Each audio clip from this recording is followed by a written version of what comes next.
नमस्कार दोस्तों, 16 जून 2024 ध्रुव राठी अपने व्हाट्सएप ग्रुप में एक फ़ोटो डालते हैं जिसमें उन्होंने लिखा था कि वाइकर के परिवार के पास ईवीएम अनलॉक करने वाला फ़ोन था। पुलिस इस चीज़ की जांच कर रही है कि आरोपी के पास ओटीपी पता करने वाला फ़ोन कहां से आया। मुझे पता है कि ध्रुव राठी के बातों पर बहुत सारे लोग यकीन नहीं करेंगे। एलोन मस्क एक ट्वीट लिखते हैं और उसी ट्वीट को रिट्वीट करते हुए राहुल गांधी ने कहा, भारत में भी एक ब्लैक डब्बा है और किसी को भी इसकी जांच करने की अनुमति नहीं है। और इसके कुछ समय बाद अखिलेश यादव ने कहा कि टेक्नोलॉजी समस्याओं को दूर करती है, अगर वही चीज़ मुश्किल बन जाए तो उससे यूज करना बंद कर देना चाहिए। इलेक्शन कमिश्नर ऑफ इंडिया की बात सुनिए। हसरतों का इल्जाम हर बार हम पर लगाना ठीक नहीं, ये ईवीएम कह रही है, मैं नहीं कह रहा हूं। अधूरी हसरतों का इल्जाम हर बार हम पे लगाना ठीक नहीं, वफा खुद से नहीं होती, खता ईवीएम की कहते हो। अब ध्रुव राठी की ये वाली वीडियो देखिए। एक इंडिपेंडेंट कैंडिडेट को 0 वोट्स मिले, जबकि उसने कहा कि मैंने तो कम से कम खुद को वोट डाला ही था और मेरे फैमिली मेंबर्स ने भी मुझे वोट डाला था, तो मुझे 0 votes.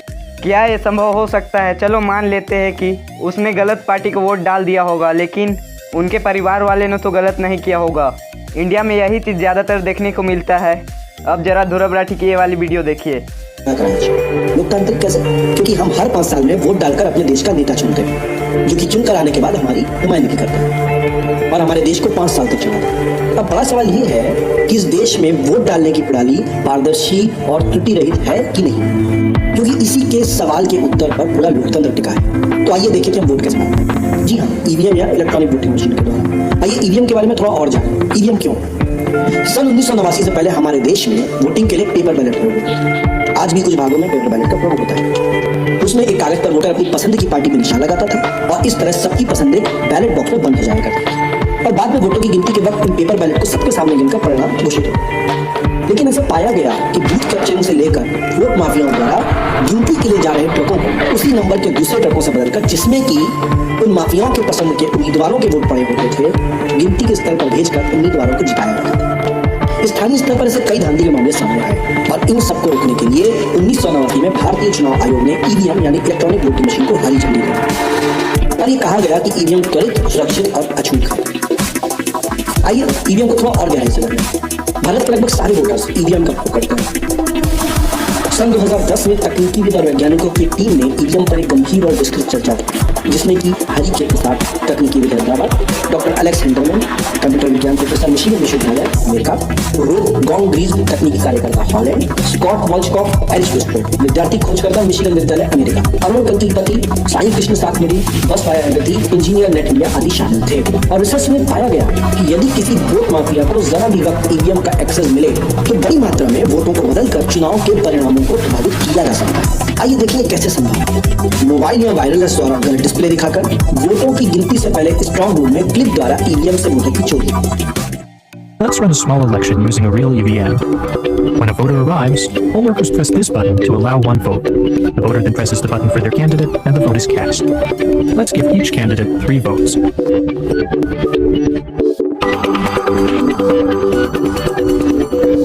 Later, the votes are read from the EVM during a public counting session. The display shows that candidate 1 wins with 7 votes, but something is wrong. That number was supposed to be 3.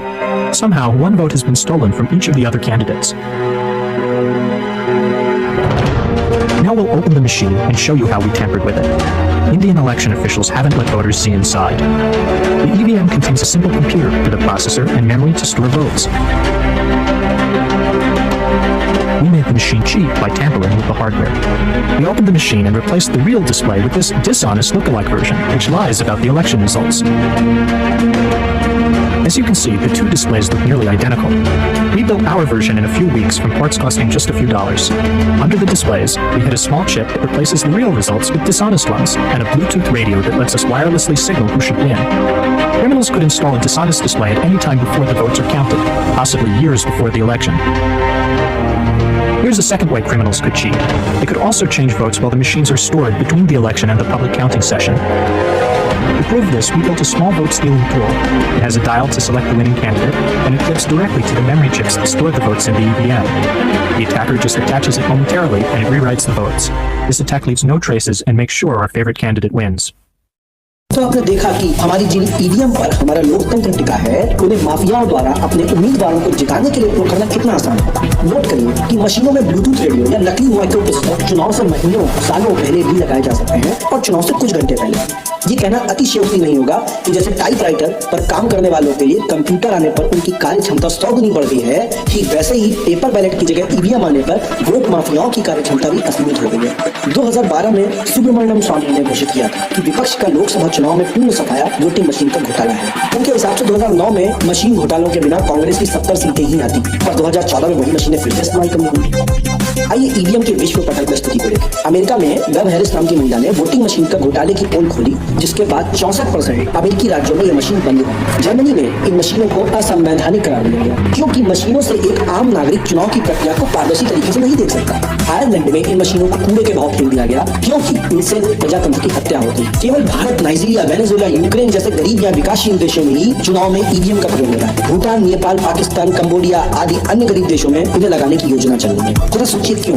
जानते हैं, गरीब देश इसलिए गरीब है क्योंकि अमीर देश उनकी प्राकृतिक संपदाएं लूटते आए हैं। सरकार के रूप में अपने एजेंट स्थापित करके बड़ी कंपनियां अपनी लूट जारी रखती हैं। इंटरनेट और मोबाइल आने से कागज के वोटों से हेर फेर करना मुश्किल हो गया है, इसलिए वोटिंग मशीनें लगाई गई हैं जिससे कि बिना सबूत के घोटाला होता है और पूरे विपक्ष का काम है। बस फिर धोखेबाज सरकारें दनादन विदेशी निवेश और स्पेशल इकोनॉमिक जोन बनाकर विदेशियों के हाथ में देश को बेचती हैं। याद रखिए, कागज का वोट सस्ता भी है। महंगी मशीनों को 10 साल में बदलना होता है। लोगों को इन्हें चलाने के लिए प्रशिक्षित करना पड़ता है। अगर कागज की पर्ची लगाई जाए तो खर्चा अलग। इसलिए ये कहना कि कागज का वोट महंगा है सरासर झूठ है। इस तरह ये भी झूठ है कि बैलेट में बहुत कागज लगता है। 5 साल में बैलेट में जितना कागज लगता है उतना हम एक दिन में अखबार छापने में खर्च कर देते हैं। कागज बचाना है तो कहीं और बचाया जा सकता है। वोट जैसी कीमती चीज के साथ समझौता करना उचित नहीं होगा। इन मशीनों के साथ अगर पर्चियां भी लगा दी जाए तो भी धोखा जारी रह सकता है। पर्चियों को हाथ से गिनना होगा तो कागज के वोटों को क्यों नहीं गिने? हर भारतीय का कर्तव्य है कि वो वोटिंग मशीन के खिलाफ अभियान छेड़े। हेराफेरी कागज के वोट से भी होती है, लेकिन उसका पता लगाना संभव है। हजारों बोगस वोटों को छापना पड़ता है, तो बूथ तक लाना पड़ता है। टेस्टिंग करके पोल खोलना आसान है, दोबारा चुनाव की मांग भी की जा सकती है। हम अब आप क्या कर सकते हैं? अपने चुनाव क्षेत्र में आप 64+ स्वतंत्र उम्मीदवारों को खड़ा करें तो इन मशीनों को हटाकर कागज के वोटों को ला सकते हैं, क्योंकि मौजूदा मशीन सिर्फ 64 उम्मीदवारों के वोट गिन सकती है। आप जिस भी पार्टी का समर्थन करें, अपनी पार्टी से मांग करें कि निष्पक्ष चुनाव के लिए कागज का वोट वापस लाएं। साथ ही अपने परिवार, मित्र, मोहल्लों में ज्यादा से ज्यादा लोगों को इस मुद्दे पर जागरूक करें और सोशल मीडिया पर शेयर करें। ये देश हमारा है और हम इस देश के भाग्य विधाता हैं और अपने हक की लड़ाई हमें खुद ही लड़नी होगी। लोकतंत्र को व्यवसाय समझने वाले लोग आपको कभी इस मुद्दे पर एकजुट नहीं होने देंगे। वीडियो में अंतिम तक बने रहने के लिए जय हिंद, जय Bharat. I love my India.